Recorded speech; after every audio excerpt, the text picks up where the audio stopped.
Good morning, Laguna Woods. Aren't we having fun this week? Hey, I mean, everybody. we're having our senior pastor, Pastor Rick. No, here I on say the Rick and Inspiration- Rick show, what we're doing this week. so. Inspiration for today. Well, Rick, it's been awesome having you on. Thank you. Have loved, I started in January 1 of actually December 31st of 2000. December 31st. Wow. Because Wow. the world was all nervous about the Y2K thing. Remember that? Yeah. And then I heard you were having a Yes. party. We did. We had a instead party. of going into the bunkers or Exactly. something. We're not going to hunker in a bunker. We're not afraid of that. You we're were gonna, doing we're baptisms that night. He did. At And midnight. And you did one other thing I loved. Yeah. You brought a truckload of Krispy Kreme donuts. Everybody got a dozen. We all had Krispy Kreme donuts. Do you and remember we lit that? fireworks at midnight to celebrate a whole new millennium. So we said, we're still here. Well, I love that. That Yeah. won me over. Yeah. This neat. is not a congregation of fear. Yeah. It's a congregation of joy and that. Well, this is a good point. The point is, as I said in our last session, if you're alive, God still has a purpose for your life. So it's not like, well, I've served my time and now I can just sit down and do nothing. No. God wants you to use your life every second of it. Yes. And how you use it may change. But you can always love people. You can always pray for people. You can always be kind to people. You can always serve people. There's never going to be a time in my life. The other week when I was at Laguna Woods service, and then when I was going home, I thought, I'm going to go see my mother-in-law who's in an assisted living. And I hadn't seen her for 4 or 5 days. So I thought, I'm going to go make her an ice cream sundae. So I went over to Thrifty, and I bought a bunch of 3 or 4 kinds of ice cream, and I bought some, all of the syrups and the whipped cream and the nuts and all that stuff.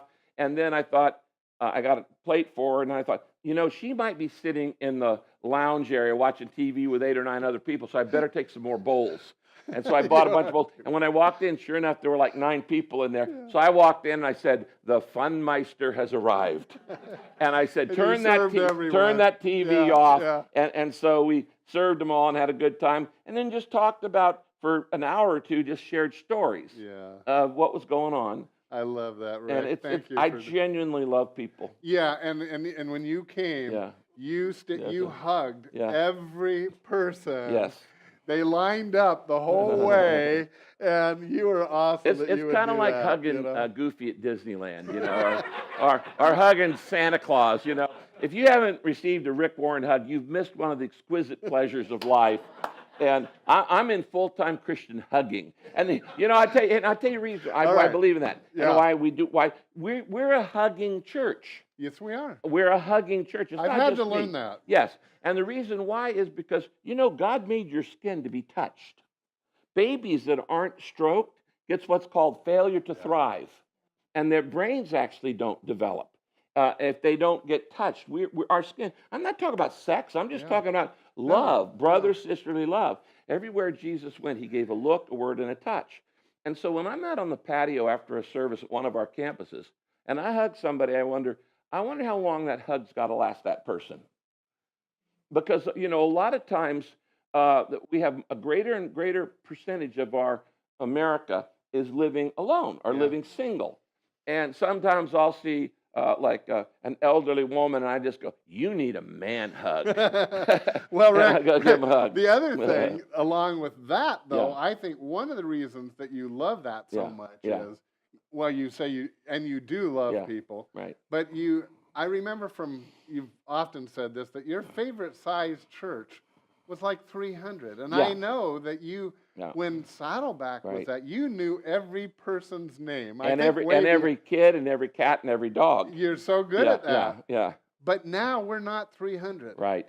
What's it like to pastor a church that meets on 4 continents and 19 locations? Well, it's frustrating, and yet it's also liberating in that when I began to turn the ministry over to people like you, because I personally can't pastor everybody anymore. Right. And that's why Rick is a pastor, and Satish is a pastor, and AC is a pastor, and I have now about 50 pastors on our staff that help me.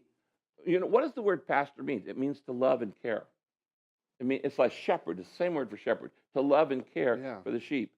Sometimes I hear guys who are preachers, and a preacher may not necessarily be a pastor, because a lot of guys will say, well, I love to preach. That I say, is well, so I true. say, you may just be a ham. You like the rush of adrenaline of being in front of a crowd. You like all the attention. So it never impresses me when people say, I love to preach. I want to know, do you love the people you preach to? That's the key. And that's the key to Saddleback's growth. Is I look out on those people and go, I love that person. I love that person. I love that person. And when I'm preparing a sermon, I think of people in my mind and I go, Lord, I love them. What do they need to hear from your word? And it's all, if I have not love, I'm sounding brass and tinkling cymbal. It doesn't count. Doesn't matter. I just got to tell you, since we're talking one-on-one, you've extended my ministry life by years of what I expected, because I love the pastoring part, but I was kind of tired of the preaching every week. And so now that's like coming up to bat every 6 days and having to hit a home run. It is. It's tiring. It's very tiring. And so I'm still pastoring, and I love, but I'm doing the parts I really love. And you and your team are doing our preaching. Well, we have preaching, and I love that. We have one of the things that's made Saddleback grow is, if you have the gift, leaders should lead, teachers should teach, carers should care, lovers should love. In other words, what you're good at is what you should do. And so we let the people who are gifted at teaching teach, but we let people who have gifts of caring care.